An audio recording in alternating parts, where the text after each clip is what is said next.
그렇다 그러면 그 사람도 이득이 되고 나에게도 이득이 될 수 있는 방법은 뭐가 있을까를 생각을 해봐야지 돼요. 바로 이 점 때문에 기업은 언제나 성장을 해야 된다는 거예요. 뒤로 돌아갈 수가 없어요.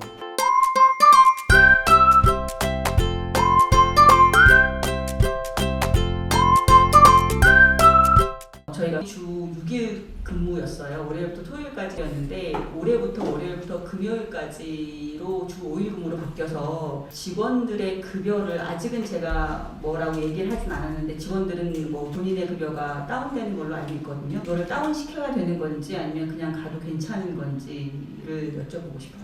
그렇게 질문하는 것보다는 이면은 줄이시는 걸 원하세요? 아니면 그대로 가는 걸 원하세요? 저는 그대로 가도 괜찮거든요.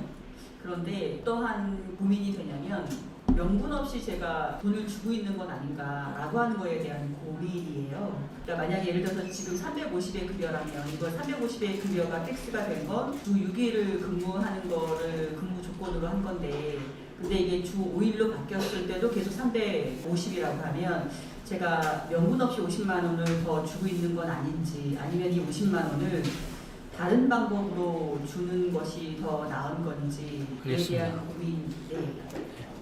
파출부 얘기를 하나 해드릴게요. 어떤 분이 선생님이셨는데 남편만 일을 하다가 부인도 이제 같이 선생님 일을 하게 됐어요. 그래서 그전에는 파출부가 하루에 10만 원의 돈을 받는 거예요. 그랬는데 시간을 좀 조절하면서 파출부 보고 반나절만 오라고 그랬어요. 8시간은 10만 원을 주기로 했는데 4시간만 오라고 그러고 6만 원 주기로 했어요. 그러니까 주는 분들 입장에서는 시간당 임금을 더 많이 쳐준다고 생각한 거죠. 근데 이 파출부는 그만두고 나갔어요. 이걸 나한테 상담을 하셨어요. 시간당 비용을 더 많이 줬는데 왜 파출부가 그만두고 나갔는지 이해가 안 된다는 거예요. 그래서 내가 그랬지. 너 생각만 하는구나. 너가 볼 때는 시간당 비용을 더 많이 준 거지만 그분은 하루 임금이 10만 원에서 6만 원으로 줄어든 거예요. 그럼 이분은 4시간만큼의 다른 일을 또 알아봐야 되잖아요. 근데 알아보는 일이 보통이 아니고 또 옮겨가는 거리도 있는 거죠.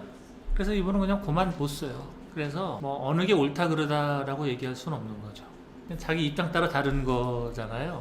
근데 여하튼간 페이를 받는 사람들은 시간당의 효율성보다 총액을 기준으로 생각하는 경향성이 더 높죠. 그러니까 님께서는 내가 시간당 보수를 생각하고 있는 건가 아니면 저 사람들의 총 보수를 생각하고 있는 건가에 대한 생각을 한번 하셔야 됩니다.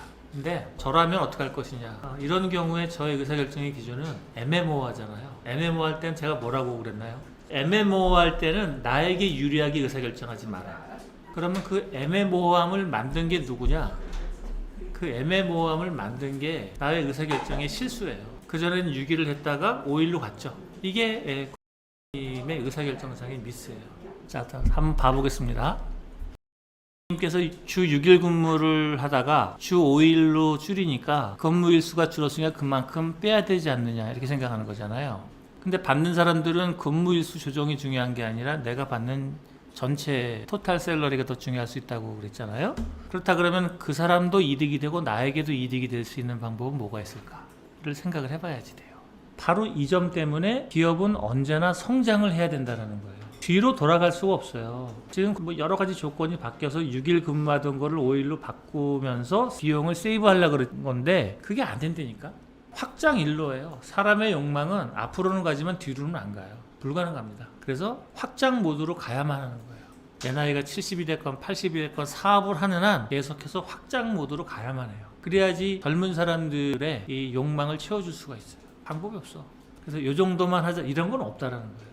요 정도만 하자 이건 후퇴예요. 후퇴. 퇴보가 되는 겁니다. 항상 나에게도 유리하고 직원들에게도 유리한 방법은 뭐가 있을까? 임금도 높여주고 일도 더 많은 성과를 내게 하고 이 모드로 가야만 하는 거예요. 그러면서 어쨌든 간에 그분들 입장에서는 이득이 생긴 거죠. 그럼 거기에 맞는 또 다른 것을 요청을 하셔야죠. 하루 줄었어요. 이렇게 되면 안 되는 거고 하루를 빼냈으니까 뭐를 해라.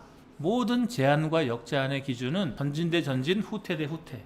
내가 이만큼 해줄 테니까 너도 이만큼 해다오. 내가 이거는 양보할 테니까 너도 이것을 양보해다오. 이게 제한의 기본 원칙이에요. 지금 주 6일을 주 5일로 줄였다.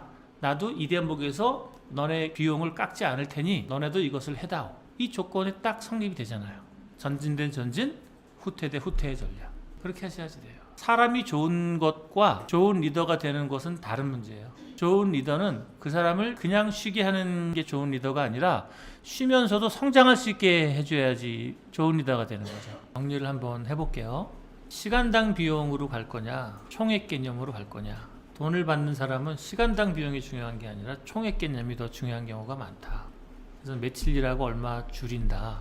그런 거는 더하기 빼기 할 때나 나오는 거지 삶에서는 그렇게 안 됩니다. 그래서 주고 있던 것을 줄이는 것은 매우 위험한 일이에요. 제가 IMF가 나와가지고 실제로 월급을 30%씩 깎은 적이 있어요. 데미지가 엄청 커요.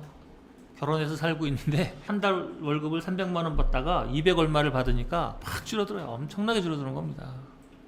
6일 일하다가 5일 일한다고 줄게 되면 아마 저 같은 마음을 갖게 될지도 몰라요. 오히려 덜 좋을 수 있다.